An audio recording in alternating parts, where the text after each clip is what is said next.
Hello everybody, welcome at the first workshop from COB and CEDR together, the Bring Your Own Tunnel workshop. We are very happy to be here as your presenter and host. My name is Karen de Haas, I'm the director of the COB, the Dutch Center for Underground Building in the Netherlands and Flanders. And my co-host is Steve Phillips from the CEDR. Thank you very much, Karen. So yes, I'm Steve Phillips. I'm the Secretary General of CEDR, which is the Conference European Directors of Roads, and we're really happy to be working with COB on this really important tunnels topic. And sitting at the back is our colleague Ben. Yes, I'm Ben van den Hoorn. I'm a tunnel safety consultant of Arcadis, which is a design and consultancy agency, and also a participant of COB. One of my duties is also being the Secretary General of the Committee on Operational Safety of Underground Facilities, the International Tunneling Association. And my role at this table today is to take your questions and get answers of the speakers. You can make use of the chat box for this. And maybe I will explain you a little bit more. At the right-hand side of your screen, you can see a tick box where you can type your questions. And when you don't see the tick box, you can see a small gray slider at the right side of the window. And if you press it, the chat box will open itself.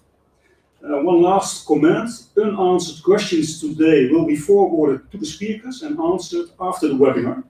And this webinar will be recorded, but the chat box will be left out of the footage. So preserving your privacy and complying with GDPR and all of those other things. Yeah. I see in the chat box now that some people think they don't have sound. Maybe they have their own mute on. So that's the little green box on the bottom of your screen. But we will go on now to explain to you why we are here and what is the timeline from now.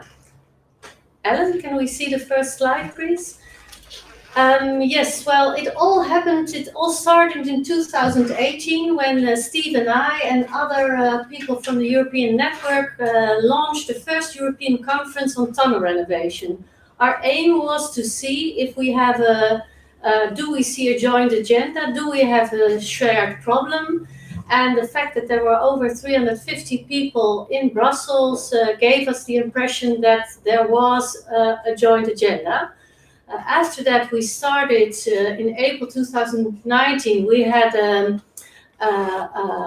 joint vision paper. It was not just prepared by the COB and the CEDR together, but there were also people from the STUFA and from CEDR-COB and from CETU and from the Norwegian region involved in presenting tunnels as critical nodes in our infrastructure.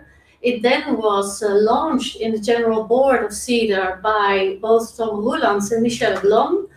And after that, we started working and collaborating in workshops from CEDR, but also in the binational tunneling program in which the Netherlands and Flanders are at this moment working together.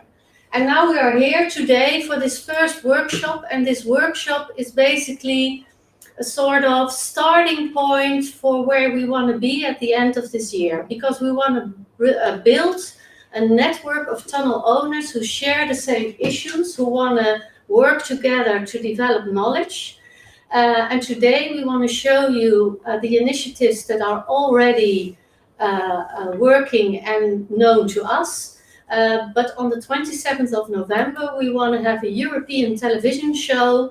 And in the television show, we want to present an alive and fully functional network of tunnel owners, and how this television show is planned to be is going to be shown to you now on the short trailer.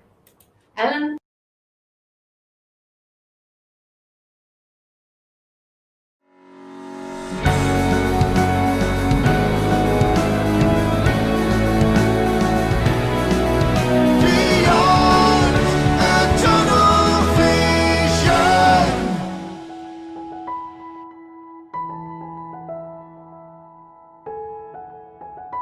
In the current situation, it is impossible to organize or attend large live events.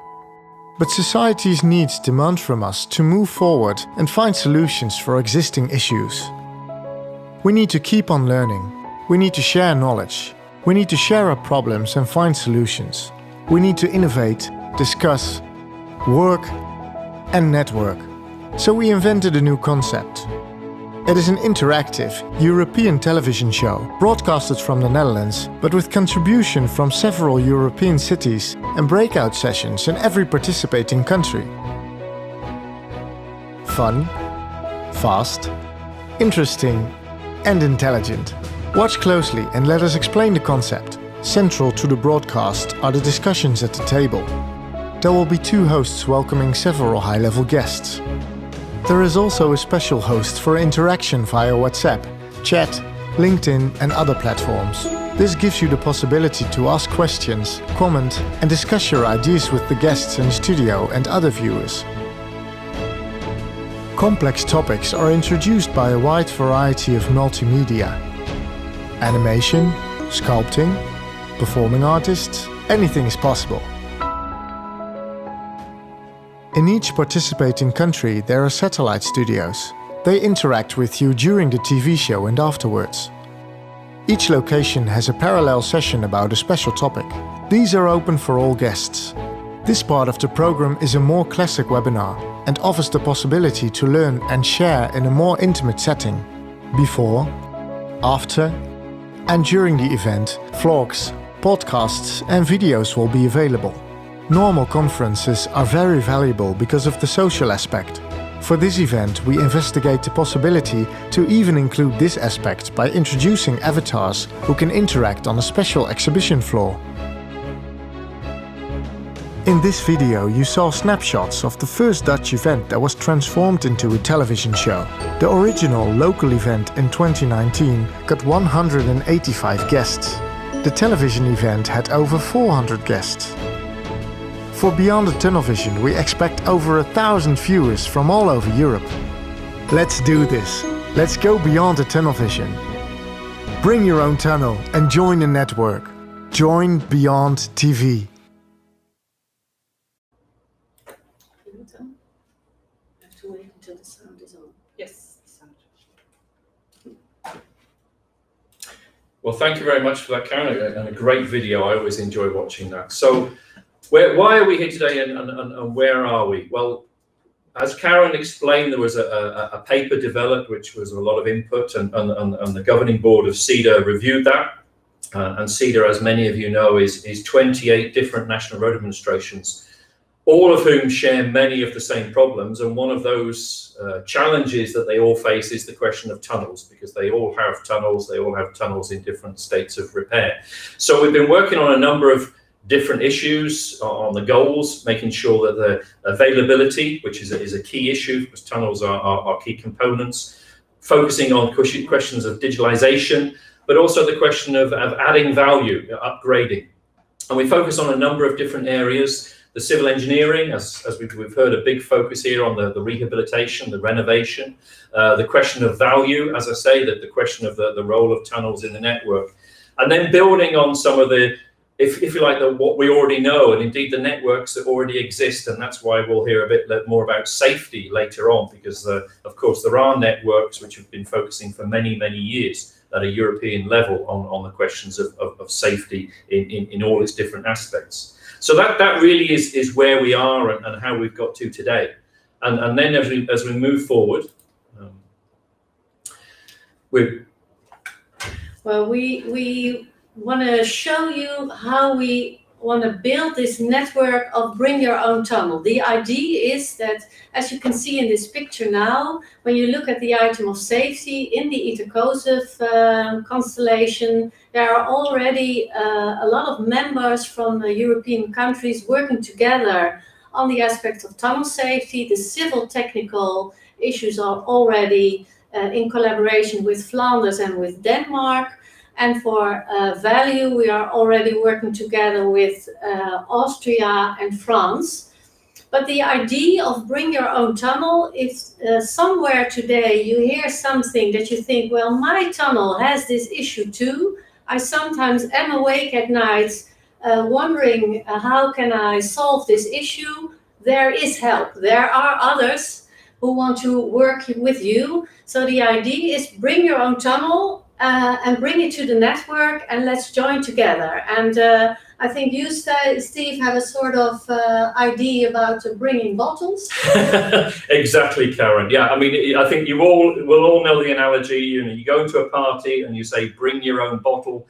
And if you don't bring your own bottle, then you find it very, very difficult to get engaged in the party. You might feel a bit left out. So, we really do want to encourage people to come with their own problems, with their own challenges, ideally with your own tunnel, so that we can really have a good engagement between the different stakeholders. Yeah. So this is the idea for today. We show you how far we are, what we have all different kind of issues to show you what we are doing now and how what our questions are now. But talking about this international collaboration will be first discussed upon with the youngest member of the CEDR network, Marluke de Veel from Rijkswaterstaat. And Steve is moving over to the couch where Marluke is for her first interview in the CEDR context. Well, thank you very much, Karen. And thank you and welcome, Marluke. It's great to see you. So you're our newest entrance to CEDR, and I really welcome you joining the executive board of CEDR, which is great, and I really hope you look forward to that. But I understand you're not at all new to the European scene, are you? I mean, so you've been involved in Europe for a while. So based on your experience, what do you expect from this European cooperation? Thank you for welcoming me, Steve. It's nice to be here. And it's true, in my previous functions, I was, for example, in the board of the Innovation and Enterprise Agency of the Netherlands. And there we had a very active European network. And what I learned from that network, that we have national differences, local conditions may be different, but still in essence, you're struggling with the same issues. And you may have different takes from your different perspectives to these issues.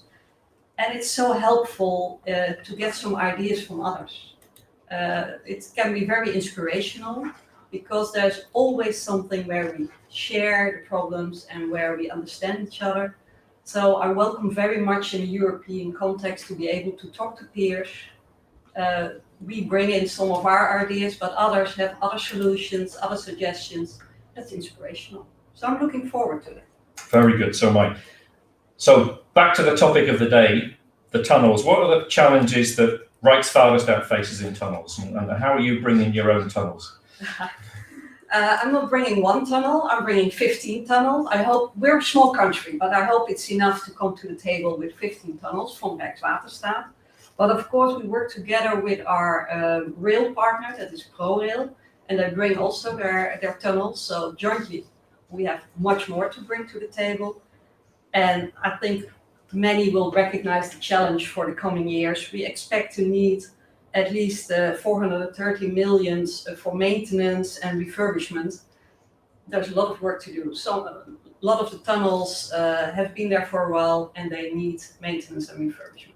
Quite understand that. So that's your national challenges. And what do you want to bring to the European, to the CEDR Tunnel Initiative?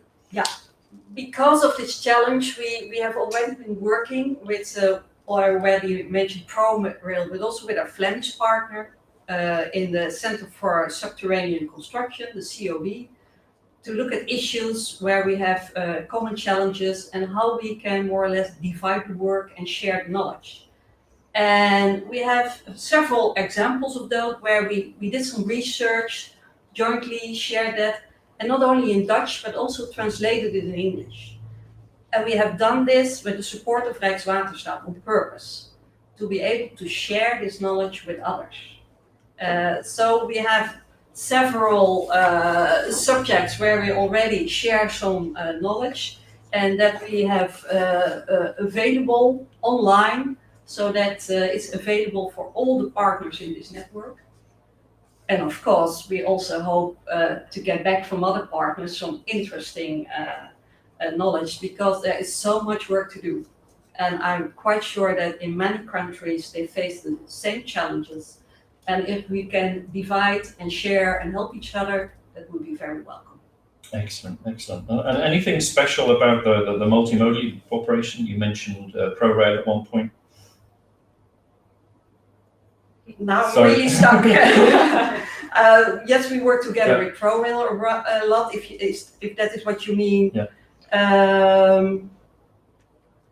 Okay, yeah, we were talking about the cooperation, and we'll come back to that later. But we talk about the please. cooperation between CEDR and the EIM, etc. So it's Well, again. I must admit, Steve, I'm quite new to this floor, and all these names you mentioned, yes, I've heard about them. I'm quite sure that soon I will know more about it. I'm looking forward to meeting all those people and these organizations. I'm sure you will, and don't go away, because we'll be coming back to this question later. Yeah. But now we move on, and we'll have a presentation from Brenda Burkhout.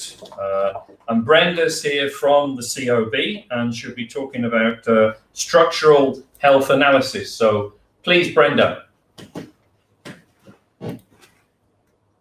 Brenda is there. Yeah, thank you, Steve. I'm Brenda Burkhout, indeed.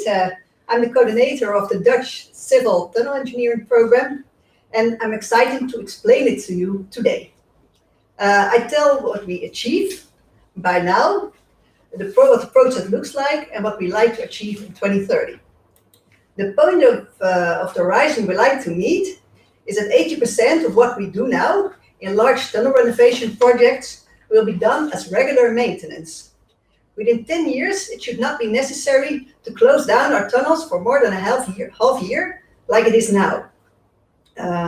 First, I want to present you a picture, which you will see now in your screen, I guess. Yeah, here it is. And which shows the interaction between the different parts of the tunnel program. The heart of the program is in the pink lined box. It's about the structural health analysis. It's a process to be able to monitor the health of the tunnel structure. And we intend to perform this process in over 20 practical projects, 20 different tunnels. I will explain this process later in my presentation. I'd now like to emphasize what we already achieved. Maluka showed you already some pictures of documents we produced already, like the manual Know Your Tunnel, about the checklist over risk we addressed already in other renovation projects, and a document with system sustainability considerations to help tunnel managers decide what item is best for their tunnel to start with. And of course, we produced a manual how to perform the structural health analysis. And all documents, as Maluka say, available in English. So, another part of this program are our expert committees. They're on the green boxes on the left of your screen. At the moment, we do have 3 expert committees: joints, deformation, and degradation. And they're there to help to solve all knowledge gaps arising in the structural health analysis. These expert teams are a mix of professionals from university, from knowledge institutions, from engineering companies, and contractors. So they work all together in these committees. The 4th committee is responsible for the quality control of the toolbox. This toolbox is developed to easily access all collected information and to be able to combine this information to benefit future renovation projects. This toolbox will be developed by TNO and Delft Aarhus.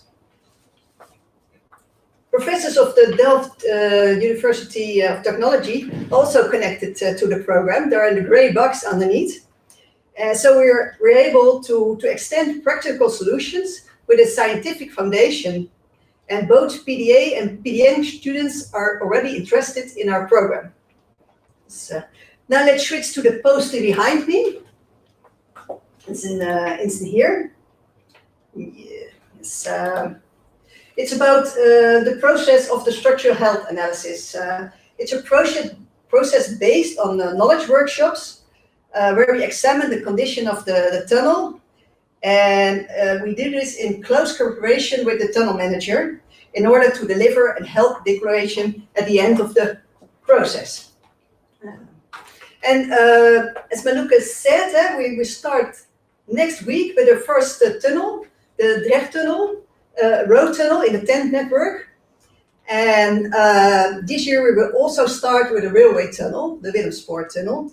And we're in close cooperation with Belgium to start with a tunnel in the TENT network there also.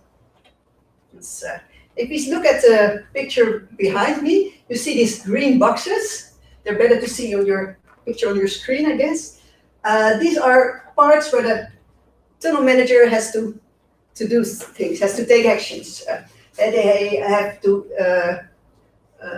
collect all the information about the tunnel to support the structural health analysis. They have to do all kinds of investigations, and of course they have to start a tender and managing the renovation process. And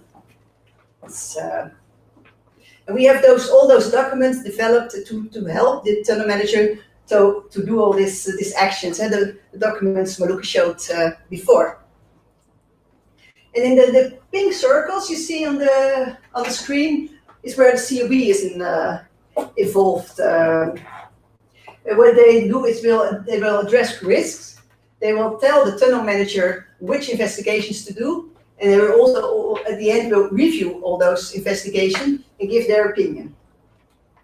Here in the middle of the process, there's a very important part. It's a traffic light you see here. There we decide which elements should be renovated, which elements should be monitored, and which are okay. But it's also a moment to address the knowledge gaps and hand them over to the expert committees. It is a moment to gather all the knowledge collected already and put them in the toolbox. I think I didn't mention the toolbox before. It's a very important part of our process also to be able to collect all information and to share it with other renovation projects. So we bring all the information to the toolbox, and it's also a moment to create a level playing field so that all the parties involved in the COB and the parties joining the tender have the same type of information and have the same knowledge. During the renovation, we also planned 2 workshops with the tunnel manager and the contractor to collect all the information during the renovation collected. And at the end, we'll be able to deliver the health certificate of the tunnel, and we again collect all information, put it in the toolbox, and also deliver a list to the tunnel manager which item to monitor. I hope it's clear to you what the structural health analysis looks like, and I hope to meet some of you soon when we do this process for another tunnel in Europe. Thank you for your attention.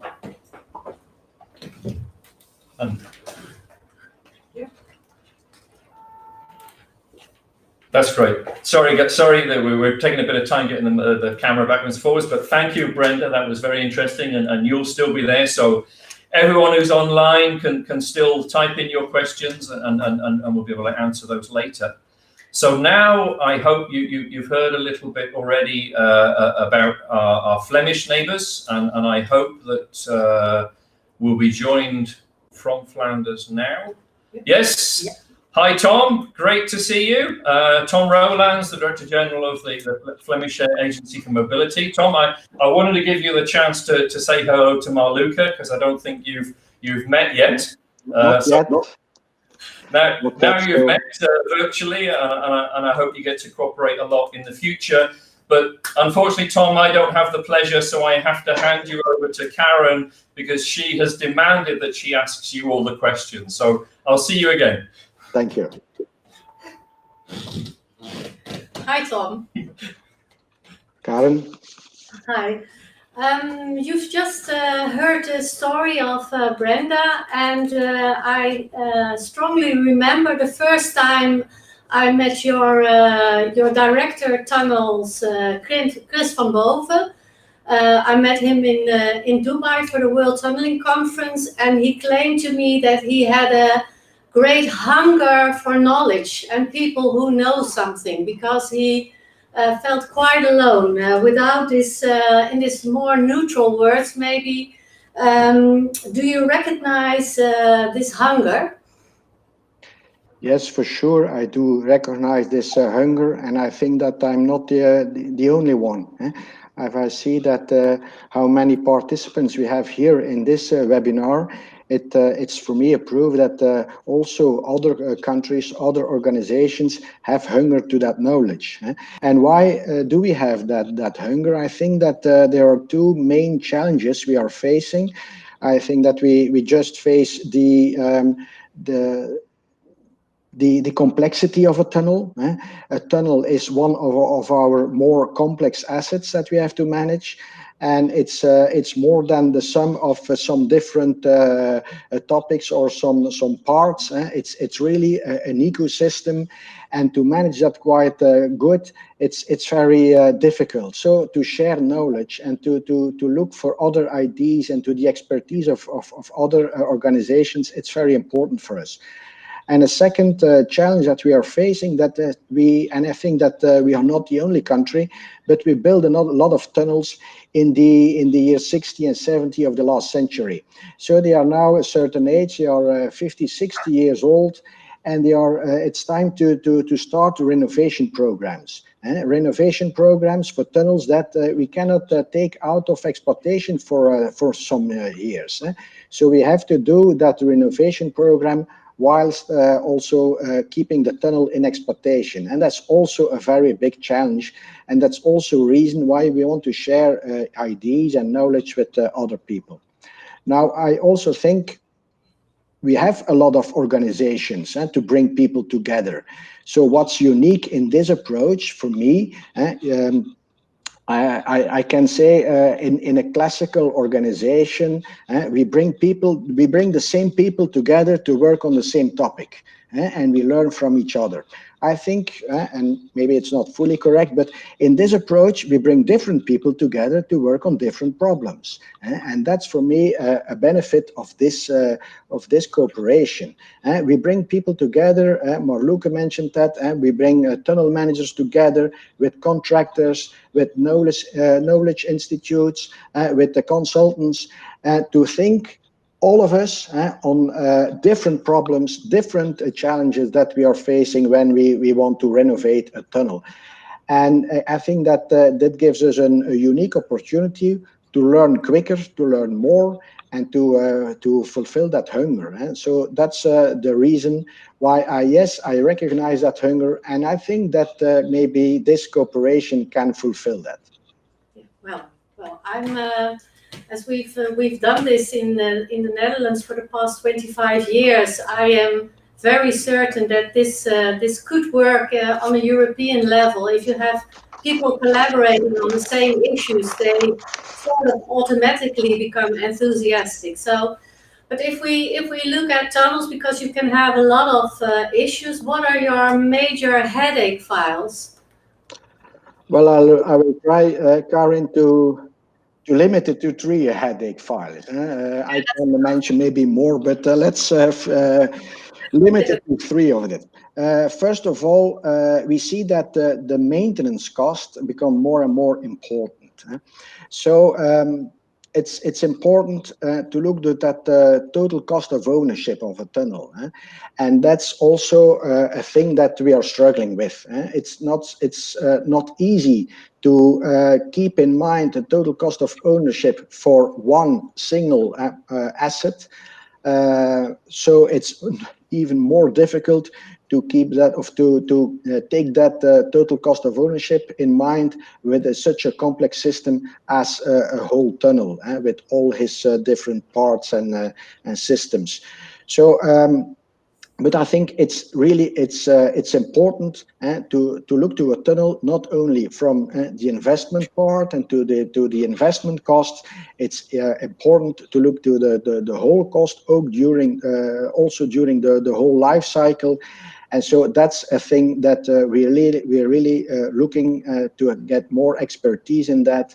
And so that's one of the headaches I'm facing. Maybe a second one is, as I said in the previous question, is the fact that we have to renovate a lot of tunnels during the exploitation of a tunnel. So the combination, what can we do?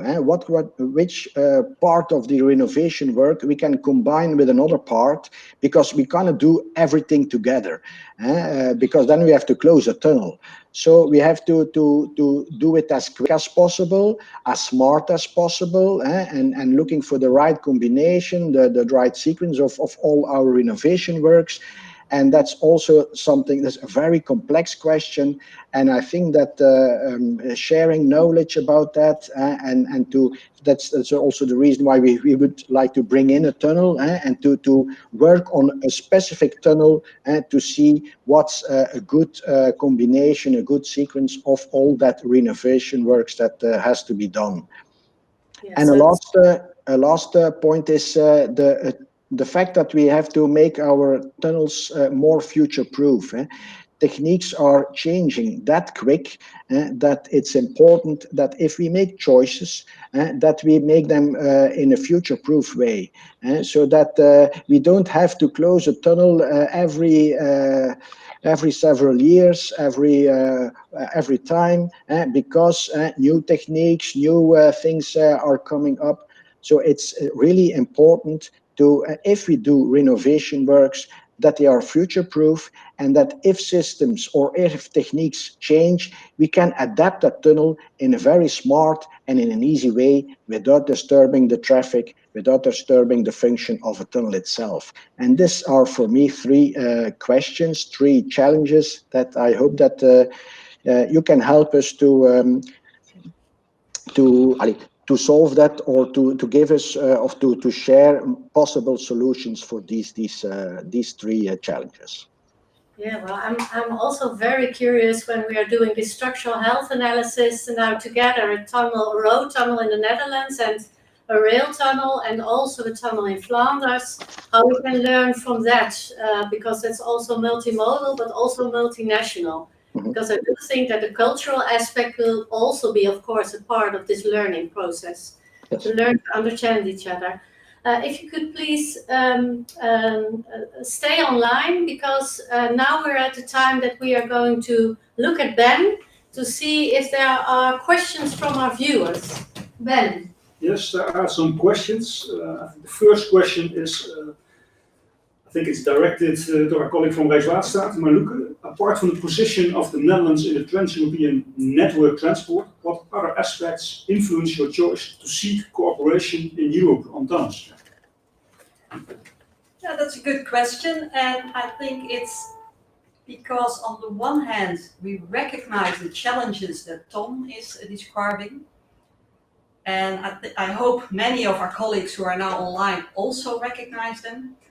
But the reason that we want to scale up to this European cooperation is that we have such a good, the last years we've been working so good together within COB.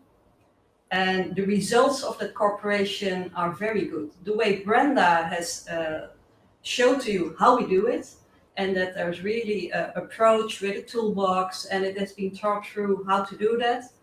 That comes from 25 years of working together within COB, and from working together with our Flemish colleagues. So we know it can work to divide up the challenge and to share the knowledge and bring it together in a way that we also take into account that there's still a level playing field for all the parties in the market. So we are confident that this approach can be scaled up within Europe, and that it could benefit us all. So it's from experience that we really want to make this jump to a European cooperation. Okay. Thank you. Let's move back to Ben again. Yes, I have another interesting question. I think the subject has already been touched by Tom Roelands. How about these measures following the structural health analysis when required? How is this organized without nuisance to the traffic? How can you do that? Is the question clear? But is it for Tom? I think it's for Tom, or maybe Brenda could comment on that. Yeah. But I think it's important that in the beginning you know which items to renovate. Yeah. So you don't do unnecessary things. So if you have a clear view, then you can probably also reduce the number of items to renovate, and you can reduce the time necessary to renovate. And there are still so many items unclear at this moment that if we close the knowledge gaps and know what problems we will arise, then we can reduce the time for renovating. Maybe we have the time for one short question. Do you have one question again? Well, I think the questions were limited. There were some comments that people support that these new developing working methods that presented by Brenda indeed have a lot of advantages. So some support for your presentation. That's all. Great. Well, Tom, I just want to say thank you for your input at this moment. And Marluke, also thank you. Brenda, also thank you for this input. For our guests, we now move over to the next item, which is multimodal collaboration.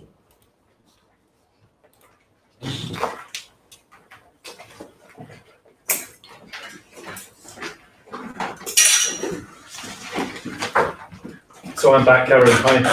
Hi. This is all moving well. As you might understand, this is all moving around a little bit, but we are quite content. It's not as bad as we were afraid of, so I think it's quite nice now.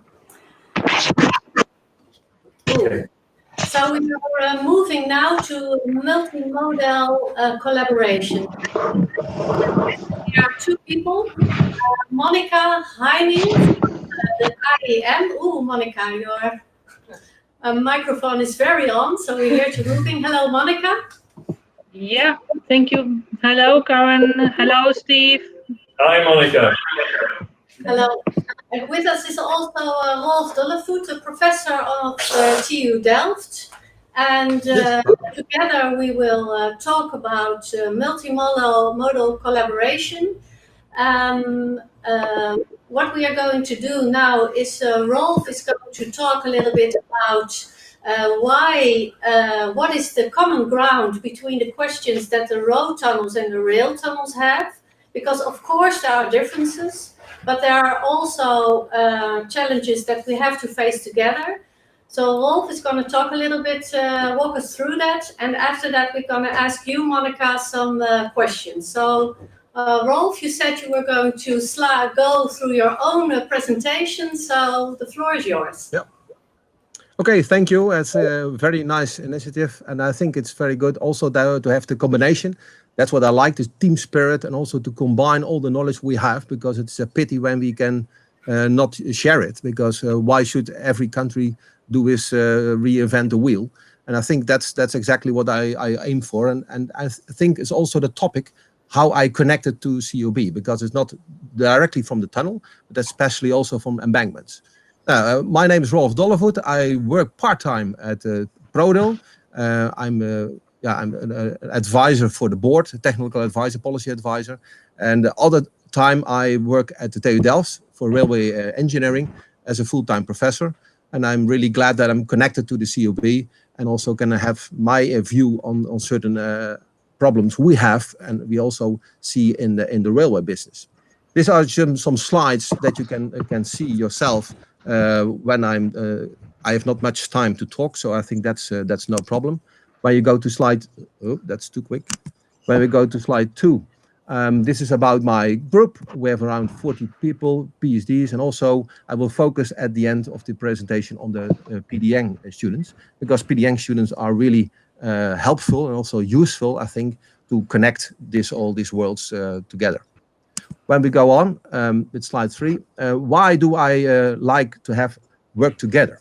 And I think that's exactly what I like. I like teaching, of course, or do like research, but I like to do it on a global scale. And that's why we have online education.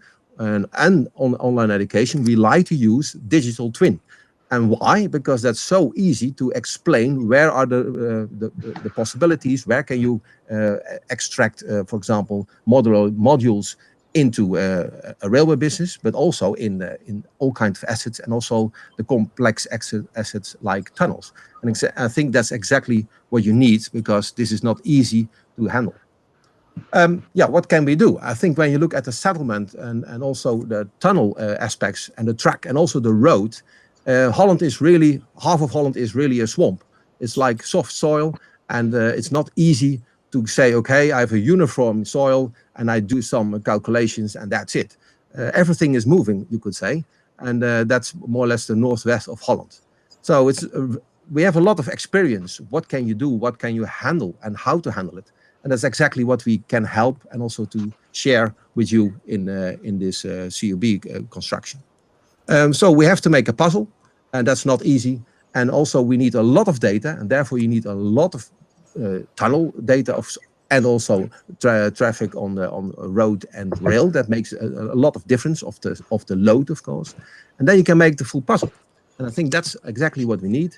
We have to make a puzzle, and we can do that in two ways, I think. We can use the knowledge of today. Here I have a picture of the remote sensing. How can we see sinking track? Can we measure it? Yes, we can. Do we have the software at Delft? Yes, we have. So why not, I would say. And also in track it's very easy, but when you look in a tunnel with remote sensing, it's quite difficult to look through the concrete, of course. So but we can use the IDs. On the other hand, we like to have more sensors. And I prefer sensors while the operation is there and the shop is open. So you can use all kinds of sensors. How is it? How is the situation? What is the alignment? Is there a twist? Is there sinking track? Why is it not uniform? Etc. etc. And it is really possible when you go over the track, you can measure this kind of things. And we have TU Delft measurement coach who can bring in all this kind of equipment. We use this together with the students. And we can go on with the CTO because it is certified all over Europe. So be my guest, I would say. And I think that's exactly what I like to propose, that we have already a real embankments research. This is how it looks like. I have no details to do that. But I think the main message is we have to do all kinds of modeling. Most of the geoscience models, also my colleagues are involved, are looking at statics. And that's nice, but I think you need dynamics. And therefore, you need a lot of research and also research capacity. And why not share it when we already get an agreement on this embankments research? You can use the models exactly also in the tunnels, I think. And that's exactly why CUB is such a nice platform, and also to join our knowledge to this platform, also to you. So who is more or less doing the job? We have PDN students, professional doctorates. It's a 2-year engineering research, you could say. They have one topic, and I have 2 students now motivated to go for tunnel and also some work on the embankments in the railway business. We start with the Willemspoort tunnel, and my students will help also other students with the master students, for example, to make a team to help the CUB and also to look for other tunnels than just the Willemspoort tunnel where we started. I think that's what I like to say in a high-speed train speed. But I think it's very important that you have you are aware that TU Delft is really connected, and that we are like to share this knowledge with you all. Okay, thank you very much, Rolf. That was maybe some of that was way over my head or underneath my feet. I don't know which one it would be, but thank you anyway. Be my guest. Thank you. So on to Monica. So Monica, I mean, you're running a network of the rail infrastructure managers, the European Rail Infrastructure Managers Association.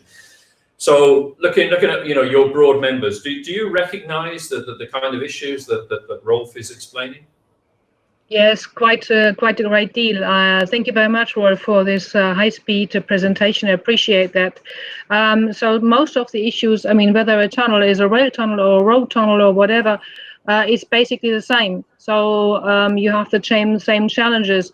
Of course, you have different traction forces when you go through the tunnel, but still, let's say, the soil, the ground, the digitalization, sensors, and all these kind of things is basically the same. And tunnels are critical infrastructure nodes, and if tunnels don't work and close down or can't be used, the impact, or let's say the consequences, are huge on the network. So and be both either rail or road, we cannot afford actually tunnels to have issues. And so your presentation was really relevant. Thank you for that. You're welcome. Absolutely, thank you. And And what other issues is EIM focusing on at the moment? Well, we are focusing on the Green Deal. We are focusing on the European rail passenger network, which is a political issue which is coming. We are also looking into, of course, the long-term impact of COVID. So we will hopefully not have less infrastructure, but more. So then Wolf has more work to do because there may be more tunnels to retrofit, or put them up to standards. For them, for us, it's also quite useful to make to pave the way into the future.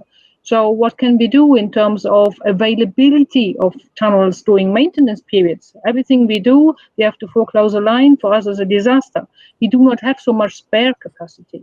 So for us, capacity issues, availability, smart maintenance, sustainabilities are all those critical areas for EIM. Absolutely, I can well understand that. And what do you see as the ambitions for the EIM network in the future? The ambitions for our members is, of course, everything that is smart and digital, everything that is innovation, which also is useful for you. And you are, I see that you are having the same issues. So for us, the exchange of know-how is super important. Also across modes, for example, so multimodality, and also extrapolation of best practice is for us one of the main elements. So we very welcome the CEDR-COB initiative to, let's say, talk not across borders, but amongst friends. Very, very good to hear that. So on that one, I mean, normally, Monica, you and I would be sitting in Brussels, and this is a strange one where I'm sitting now in the Netherlands and you're still in Brussels. But you mentioned our cooperation, and we do have an MOU, a memorandum of understanding between our two organisations, between CEDR and EIM. Do you see this tunnels? Do you think that's a good way? Do you think it's a good topic for collaboration? And how can we cooperate together on this? Yeah, I think so. We have infrastructure for the future, which we are working on jointly. So bring infrastructure into the future. Maybe we are within the future. We don't know it yet. Thanks to Rolf, maybe. So we are going into another galaxy. So let's see. But now for us, what's really important is the generic stuff we can work on. For example, data analytics, data intelligence. So it's not a problem to put tags in on a tunnel. You have to know where to put the tags or the sensors, what kind of sensors, and then you get data. What you do with the data, according to which criteria do you collect, you segment, and do you extrapolate the data? It's really, really important. So everybody's afraid of robotization, but the human brain at this stage is even more critical than anything else, because there is no artificial intelligence yet. We have to create it. So any algorithm we are doing is as stupid as our brain is. So we hope we are really smart.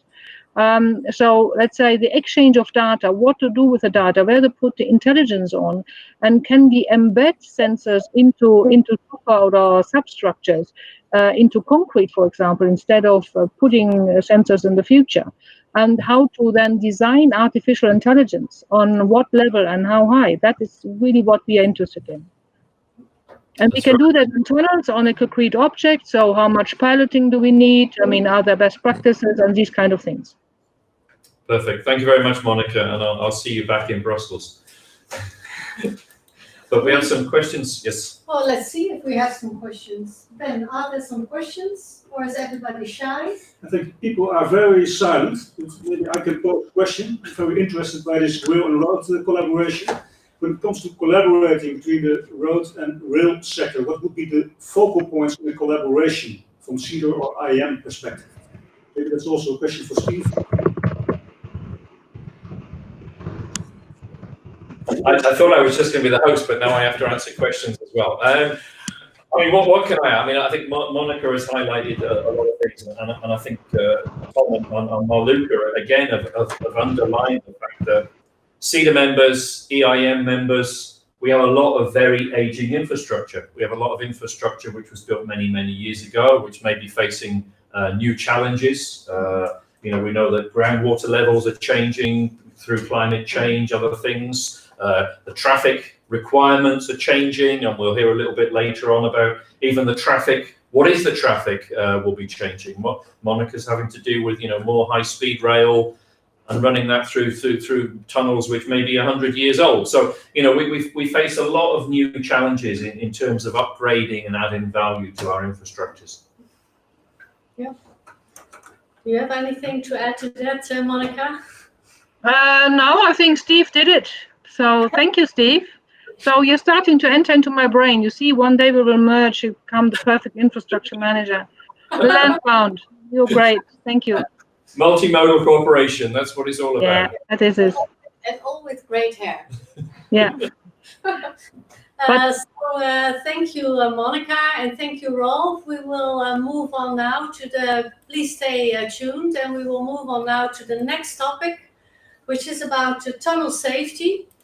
As the most of our viewers might know, there are important organizations already working on safety and tunnels and roads. We have CEDR-COB, and from CEDR-COB we have the president Max Witek from Austria, and we have Ingo Kundinya from PIARC, which is the World Road Authority, and they are joining us now.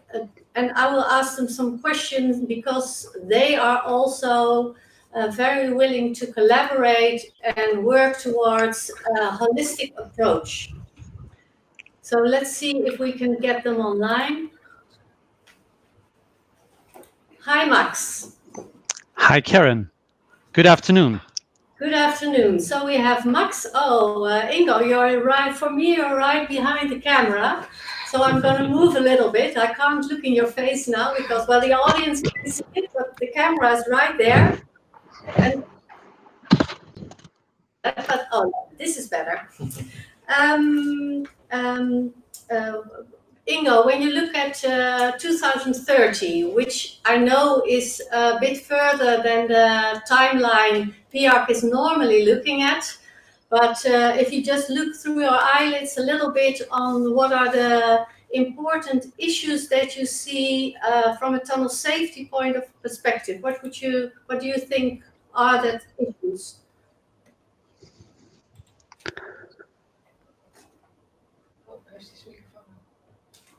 Ingo, do you have your microphone on? Because we can't hear you.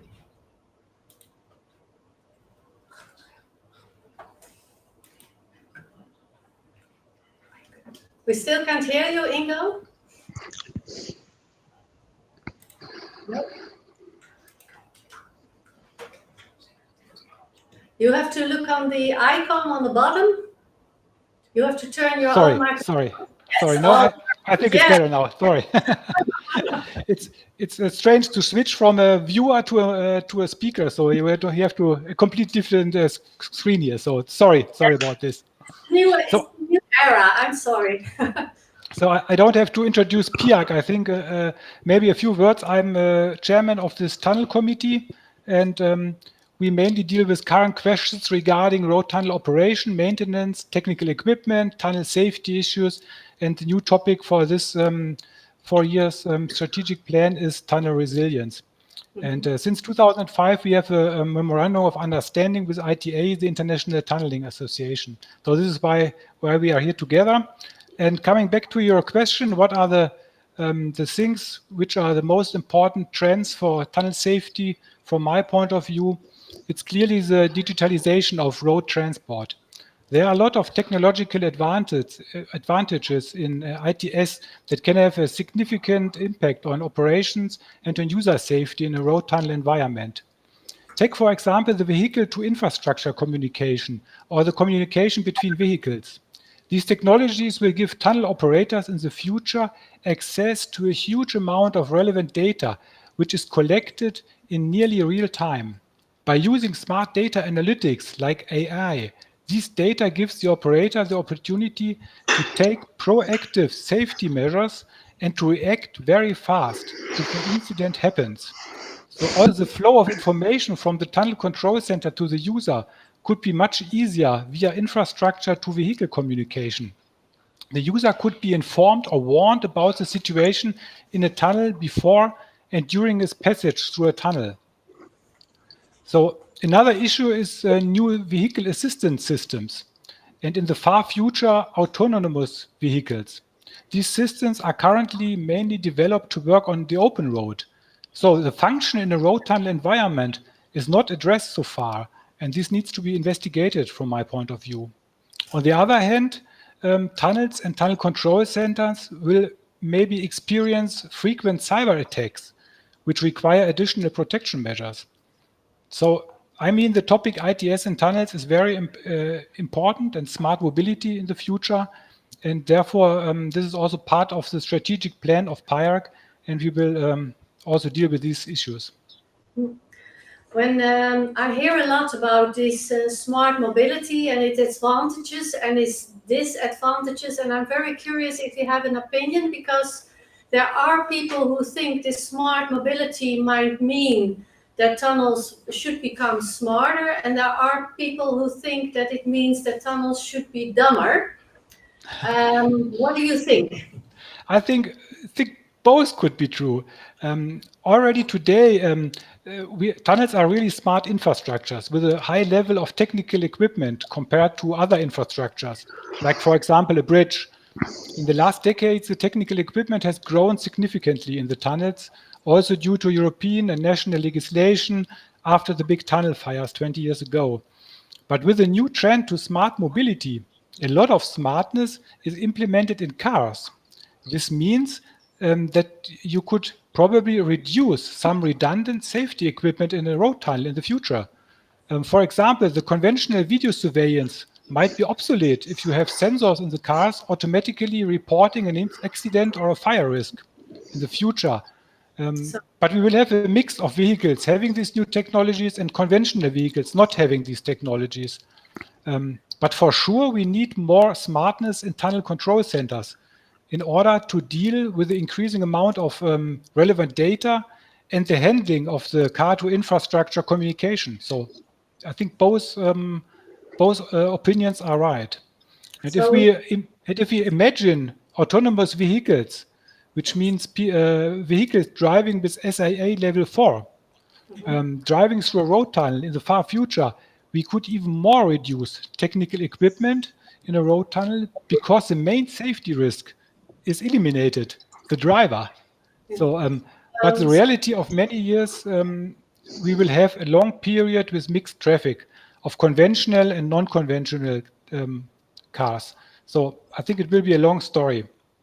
Yeah, well, thank you. So we hope that at the end, of course, one of Tom's main headaches will be solved by the fact that we, of course, hope that all this digitalization might at the end make the total cost of ownership lower. But if I hear you now, it will first rise and maybe at the end turn down. So we have a lot of development to do and share knowledge. I'm gonna go. Thank you, Ingo. I'm going to Max now. Steve has some questions for Max. Well, thank you very much, Karen. Yeah, and I think what Ingo has already said, I think is very interesting, and I can see already. If we look at the guys who work on traffic management, a lot of the systems now that we're implementing on the smart motorways, with hard shoulder running and a lot of dynamic lane controls. Many of those techniques actually were introduced first in tunnels. So what you're seeing is this almost smoothing out of the treatment of the traffic inside and outside the tunnel, which I think is really interesting. But Max, you have a broader view as well, and I'm interested. So what do you see as the main issues for the tunnel owners over the next 10 or so years? But before I come directly to that question, let me perhaps quickly just introduce what ITA-COSUF is standing for, because then you better understand the background against which I see and my perspective is viewing at exactly that topic. So COSUF is the Committee on Operational Safety of Underground Facilities. We are not only focusing on road or rail tunnels or metro, but we want to include all of these different aspects. Firstly. Secondly, our origin is a couple of research projects. So our backbone is research work done from both academia, but also from company involvement. in the frame of the FP5, FP6 about tunnel safeties. So I liked very much in previous slides, for example, when I said in Brenda's slide, identify your risk. That's one of the big issues when it comes to scenario building, for example. From my perspective, the main parts when it comes to the new developments, changing risks, it's always related kind of to scenarios in terms of what is the impact of a new risk and what countermeasures could I make. So research in our history, so to say, we are actively working in 4 activity groups. And just to understand, so one very important issue for us is the international collaboration, so the international view. It's regulations, guidelines, best practice, so to have that involved as well. Research new findings, of course, and finally, also the tunnel safety officers to have the operational aspects. So since COSUF is for the operational safety, operation as the main part of whatever kind of underground transportation structure, so is in our particular focus. And I can only underline what Tom also said, with the complexity of tunnels and the need for renovations. That's one of the future challenges, but that's also one of the chances which we have, because when it comes to renovation, that's also allow for some changes. And we are now coming also to this new smart mobility environment. It has quickly been mentioned that we have this memorandum of understanding with PIAC, and the two of us together, we are working on the vision paper, where we want to explain a little bit what's our joint vision on this new development for these operational safety aspects in this low carbon economy, in this smart mobility environment. And there we also want to identify knowledge gaps for the future in order to see, okay, where do we need to focus in terms of research to provide the best solutions to make our tunnels proof for the future. Thank you. Yes. So Max, I mean, this is really interesting, and I welcome and I understand you're working together with PIAC on what I would call this holistic vision, because I think that's what you're aiming for. So exactly. You're developing that, and you'll be presenting it at the Beyond Tunnels conference in November the 27th. What is your dream for November the 27th, and indeed beyond that? What would you like to see? I mean, as I said, we are working together on this vision paper.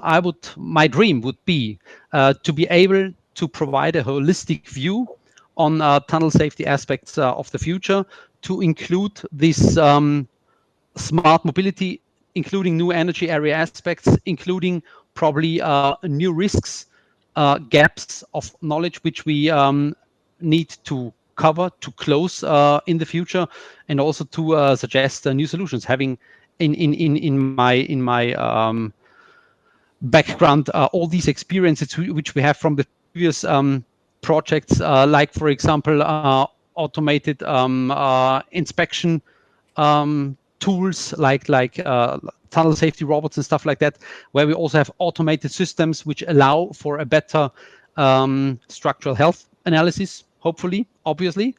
But this is all a little bit, as we said, this artificial intelligence which we may have is one thing, and the other thing is the experience of people. And I think at the moment we are now in this stage where we want to support the one thing with the other, and that's a very, very interesting phase for ourselves for the next developments. Okay, thank you very much, Max. That's all really, really, really good. So we have a couple of seconds. So one last remark for Ingo. Hi, Ingo. Hi. Anything you want to add to that? Any additional elements? No, only generally. So we are looking very much forward to have a very close cooperation with ITA COSUF in the future. And I think it could be very beneficial for both of us, because we have to deepen this cooperation. We could collect experiences and expectations of tunnel community together, like we do in these kind of events. We could come together to avoid redundant work. I think this is very important for us. But also the identification of the knowledge gaps, which Max mentioned, and research needs. This is very important also for PIAC, for our future work. So okay. Thank you. Thank you. All right. Well, we're going to look at Ben again. Ben. How is it with the shyness of our Yes, audience? they're asking questions, but I also have a lingering question myself. And I take the opportunity to ask it to maybe to Ingo. While we have a mix of traffic of smart vehicles and non-smart vehicles, what do you feel about the drivers? Do they need to be made smarter, or can they stay dumb as they are? The drivers, they should also always be as smart as possible. And, we will have a very long period of this mixed traffic, and I think this is a really hard thing for the operator to deal with these different kind of vehicles in a road tunnel. So I think this will be a long period, and it's not easy. Do you think education is needed for driving cars with autopilot function? Yeah, of course. You hear about some of these accidents where people rely completely on the technology, and it's not as easy as it seemed to be. Okay. Yeah, yes, I have one more question from the audience. When it comes to autonomous driving, would a tunnel environment bring a lot of benefits as a test field, as there are less interactions from the surroundings possible, to the opinion of the questioner? Did you get the question? I mean, if you ask myself, I have a personal opinion on that question. Of course, this is entirely true, that you have this isolated condition. You may have well-controlled conditions, so you have much more control compared to the outside area. However, we discussed that also in a few words, Ben, if you remember in our last meetings, that we have different perspectives or conclusions on the same circumstances. So I remember very well a situation where the same situations was taken to draw the completely opposite conclusions and the other way around. But however, what we can agree on, a tunnel environment is well controlled. So you have by far lesser environmental impacts, weather impacts whatsoever.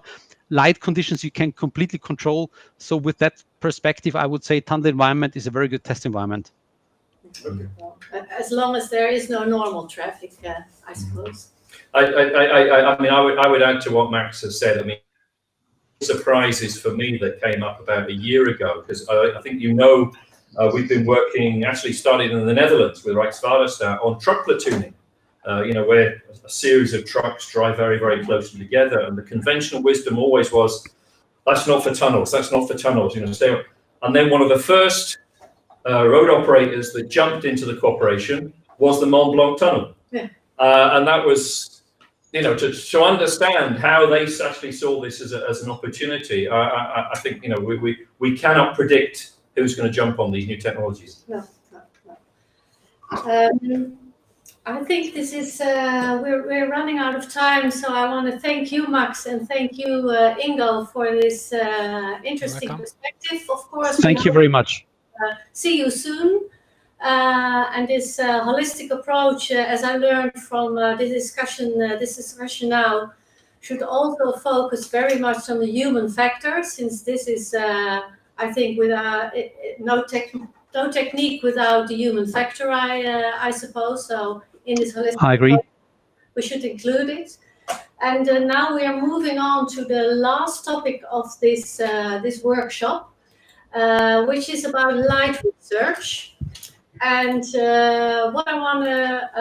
why do we have a topic on light research? Well, we have it because it is such a good example of what we want with this bring your own tunnel concept. Because a while ago, at the first European conference on tunnel renovation and around that period, the people from the CEDR-COB in France and the people from the COB and Rijkswaterstaat met each other. And they found out that they had a shared ambition and a shared issue. And they started working together. So it's very practical. And just to give you a sort of appetizer of how this collaboration could be very practical and hands-on and not very complicated, or we have Séverine Besson from the CEDR-COB in France, who will share with us the outlines of the research and what they did in the Mont Blanc tunnel. And Johan Naber from Rijkswaterstaat, who's going to tell a little bit about the testing in the Gaasperdammer tunnels. Séverine, the floor is yours. Thank you. Thank you. Yes, okay. Yeah, you're okay. You can start. Okay. Yeah, so the presentation, okay, that's, no, it's the end of the presentation, sorry. Okay. So thank you, Gary. Hello, everybody. So I'm very happy to tell you about our collaboration with the COB. With Joanne, as we were presenting our research topic to each other during a meeting in Lyon, we realized that we had many topics in common on lighting tunnel. So, for example, in France, we have a thesis in progress on lighted LED and also luminance field. And we have also several research topics like adaptation of lighting to vehicle speed or the impact of the wall reflectance. Our respective list of research topics are quite the same, as you see on the picture. It was clear that we had to join forces and to share our study to be more efficient and make our knowledge grow up. I give the example of our first collaboration. The first opportunity, it took place in the Mont Blanc tunnel. The CETU is a technical advisor of the Mont Blanc tunnel order for the lighting installation refurbishment. For that, in the middle of the tunnel, the famous tunnel, we have a LED installation in 100 meters, and this installation we can vary parameters. That parameters are the color temperature, the intensity, and the ratio between the road and the wall. And like that, we can make 72 scenarios. So it's a lot of scenarios. It's very interesting because we can test many different scenarios. And it was for the Mont Blanc tunnel owner very important to test that, to see in the future what would be the new installation.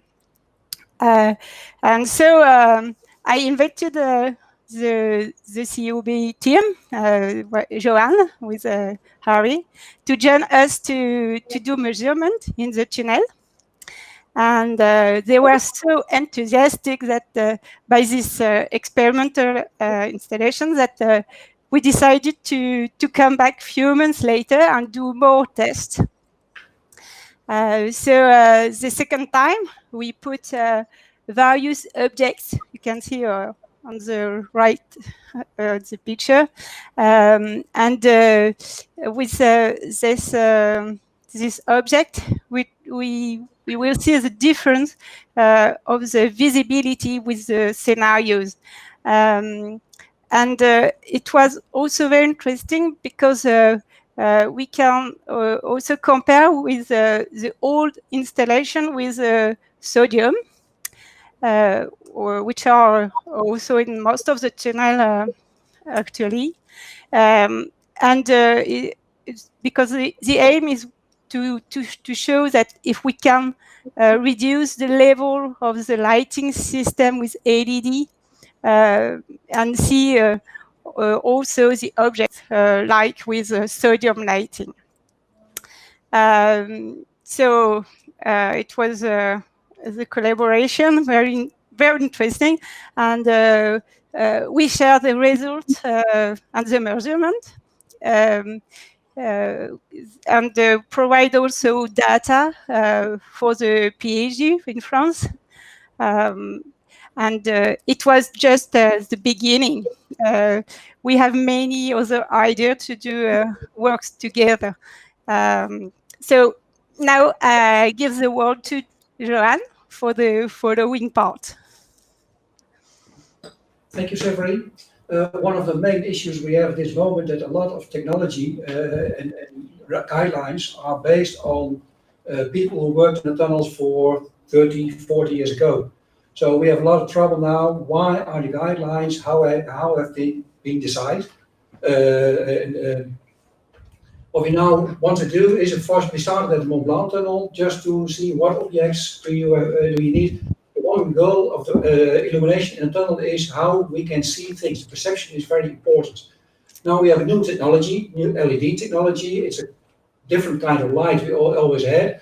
So we have to redefine how much light is needed to have the same perception in a tunnel to be safe in a tunnel.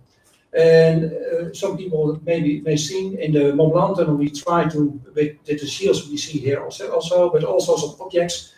You are now in a search for what objects, what objects do you want to see? How can we perceive, have the perception of the visibility in a tunnel? We have to redefine these rules, and then we can start on questions on how many lights do we need for LED. So in last Saturday, we had the opportunity, very short time, but opportunity to study this aspect in the tunnel, in the Gaasperdammer tunnel. Sorry for the name. It's a new tunnel in Amsterdam, will be open soon. One side of the tunnel will be open soon. So we had the opportunity last Saturday to be there and play a lot with the light level, but also with the objects we want to see. What you see here is some objects, and what we did is static in the tunnel, studying the light intensities, and also the objects. What do you want to see? How we can see it? And afterwards, we did some driving tests and at speed. Next slide, next photo. Oh, sorry. Okay. The starting is just away from the tunnel, get the speed, and then driving into the tunnel. We have 3 measuring points. Just before the tunnel, you want to see things, but just in the tunnel. Entering the tunnel, we have the entrance zone. You want to see also some what's 100 meters before you, 150 meters before you, and further in the tunnel, you drive in less light conditions, and you want to see also. What you see here is a picture from a car, and you see slightly in the middle this black, grey, and white seal, and that is the way we try to perform some testing on how can we see in the tunnel. The disadvantage of this approach is that it's very subjective. It is depending on the car, it's depending on how if the people need glasses or thing. So we are also looking for a way to have this subjective measurement into more objective measurements. And that is why we are looking for partners in Europe, because I cannot imagine that we are the only people in France and Holland who want to know this. We tried something with simulation, but simulation is a bit difficult because you cannot reproduce the light conditions outside of the tunnel. So we are looking for a method, how can we measure this in an objective way, and also how can we define a threshold, a line, this is good enough and this should be better. So we have some trying to find some uniform tests. We have some plans for testing to research these subjects. But I can imagine there are ongoing tests anywhere in Europe or maybe outside Europe. And we are also looking for people who did some testing already, because the subject from sodium light to LED light is not new in our perceptives. So there must be more people studying this. And I try to get this opportunity from COB also to reach to the people who have already done that. And if there are people who done that or want to join us with next test in September, we try to get into the tunnel again, but for a longer time and with more time to prepare this test. In September, we will go back again and want to do some more testing with COB, with the C2, with all the experts we have in Holland, and maybe also outside Europe. So if there are people who want to join or want to share knowledge, I hope they will go a step forward and get in contact with COB for this subject. Well, thank you, Jan. Thank you, Severine. I will share with our audience later how they can tell us what if they want to share the visit or share the knowledge. For this moment, I have a few questions for you, Severine and Johan. Severine, I'm going to start with you. Why is there so much going on in the lighting world? Because, well, tunnels have been enlightened since very long. Why is it such a hot topic at this moment? Oh, thank you for the question. The lighting is in tunnel is very specific and is very different from other building. It's we have always to research new topics for lighting system, and also it's because the lighting system is the most energy consumer in tunnel, and we know that if we want to save energy in tunnel, we have to research on lighting system and to make our tunnel more sustainable. So it's also because of the opportunity of the LED. Now we have new system, and we can dim in, and we can change the color temperatures, and that we couldn't do it before. So we have new topics to research and to find a new way to light tunnels and to save energy, I think so. So it's an interesting combination of both sustainability and safety combined in a good way. Yes. Yeah. And for you, Johan, I also have a question. We heard from the previous speakers that the digitalization is a hot topic also. We believe there are digital twins. Why do you still need to perform live tests? Isn't it way easier to use a digital tunnel twin or a digital environment for these tests?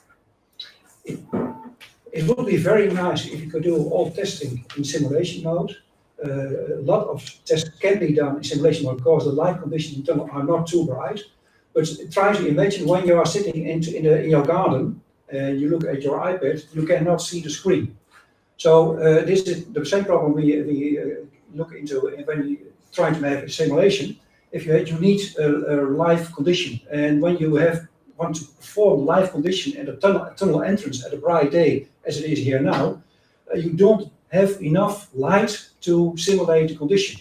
Severine has some PhD student is also working on it, and they find out that you need a lot of light just to get close to what the outside conditions are. So when you want to have simulations and testing in simulation mode and not in a real tunnel, it is not possible at this moment, yes, to perform simulations in a laboratory or anything. And beside that, the fact is that it's fun to do a live test, isn't it? Of course, I do rather go to the Mont Blanc tunnel than the TNO here in the office in Holland. That's true. Yeah. I remember, Severine, when Johan and Harry were coming back from the test in the Mont Blanc, and they were radiating with enthusiasm because it was so much fun to do all this testing with you there. Steve, do you have a burning question for these two? I think I could talk about this. This is a fascinating topic for a number of reasons. I guess what I'm really focusing on now, because our day has been about what we heard earlier on, this kind of holistic approach.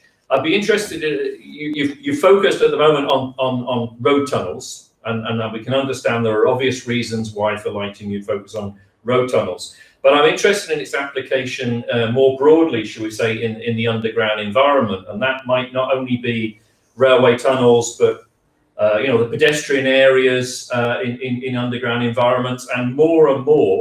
I think this is becoming an issue for road authorities, is cycle underpasses. And the reason I mention cycle underpasses is because a lot of the work that's been done recently in CEDR about LEDs is concerning the side issues of biodiversity. And I'm sure you've heard all of the issues about how street lighting affects different types of bats in different ways and whatever. And so I'm wondering, how broad can we enlarge? it's a topical word, the bubble, isn't it? I'm not talking about COVID, but how do we enlarge this lighting bubble? And are those elements that you could take into account? I think so. Maybe. Johan will answer the question, Severine. Okay. And move on. Get over here. Okay. We are now focusing on tunnels, just at the moment in tunnels, because that's our expertise at this moment.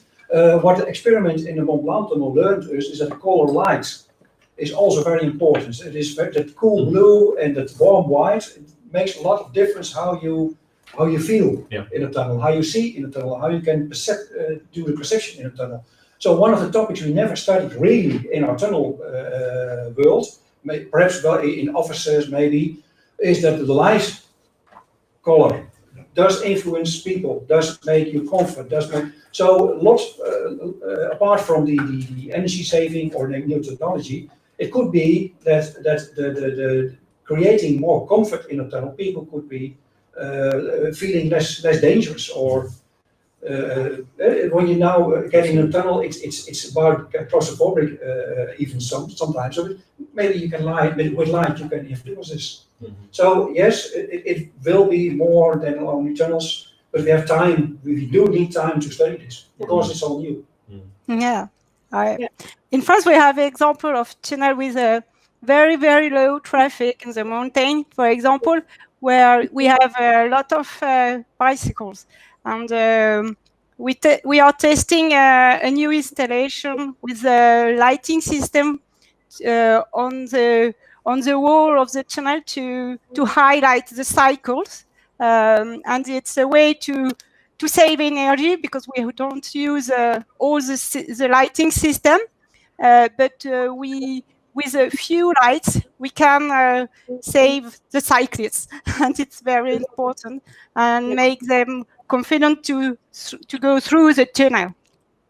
The technology of the LED makes it possible just to highlight a very small part of the tunnel you want to highlight. Yes, you can escape routes, you can highlight for cyclists. It's all possible because this new technology, and there's a lot of possibilities to do and to explore. Yes. And we have another idea is to also to light differently if there is a cyclist inside or not, because they don't need the same level, for example, because they don't get the same speed. Yes, I think there's many possibilities with LED now, and we have to go on. Okay, thank you both. I'm just going to look at Ben for the last time. Ben, are there any questions from our viewers for Johan or Severine? No, there are no questions. There's one comment about safety and sustainability. Safety is always a part of sustainability. That is a comment from the audience, not so much a combination of safety and sustainability. But for the rest, I think that the speakers have made themselves perfectly clear because there are no more lingering questions. So okay. Everything answers. So thank you very much, Severine. Thank you, Johan. Thank you all. Thank you. So now we are at the end of our workshop. We managed. We managed. We're still there, and well, what I would like to focus on now is, as we stated, bring your own tunnel. And how do you bring your own tunnel?